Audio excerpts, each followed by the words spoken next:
மொழி தெரியாத வட மாநிலத்தவர்களை தமிழ்நாட்டில் நியமித்ததால் கடலூர் போன்ற ரயில் பேரிடர்கள் ஏற்படுவதாக கூறியுள்ள காங்கிரஸ் தலைவர் செல்வ பெருந்தகை, அதிமுக ஆட்சியின் போது தமிழ்நாடு தேர்வாணையத்தில் வெளி மாநிலத்தவர்களை அனுமதித்ததன் விளைவே தமிழ்நாட்டில் வட மாநிலத்தவர் நியமனம் என குற்றம் சாட்டியுள்ளார். இந்த விபத்து என்பது தொடர்ந்து இந்தியா முழுவதும் கொத்து கொத்தாக உயிர் பலிகள் நடந்து கொண்டிருக்கின்றன. இதற்கெல்லாம் என்ன காரணம் என்றால், ரயில்வே துறை சரியாக இயங்காததால், முழுவதும் ரயில்வே துறை தோல்வியடைந்ததால் இப்படிப்பட்ட விபத்துகள் நடக்கின்றன. எல்லா இடத்திலும் தமிழ்நாட்டை சார்ந்தவர்களை நியமிக்காமல் வடநாட்டுக்காரர்கள் நியமனத்தின் மூலமாக தமிழ்நாட்டுடைய வேலை வாய்ப்பு பறிபோகிறது.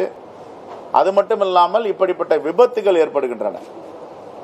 இதையெல்லாம் கடந்த கால அதிமுக ஆட்சியில் தமிழ்நாடு தேர்வாணைய துறையிலேயே இப்படிப்பட்ட வடநாட்டு இளைஞர்களை, படித்தவர்களை வேலைக்கு எடுக்கலாம் என்று அனுமதித்ததால் இப்படிப்பட்ட குழப்பங்கள் ஏற்பட்டு கொண்டிருக்கின்றன.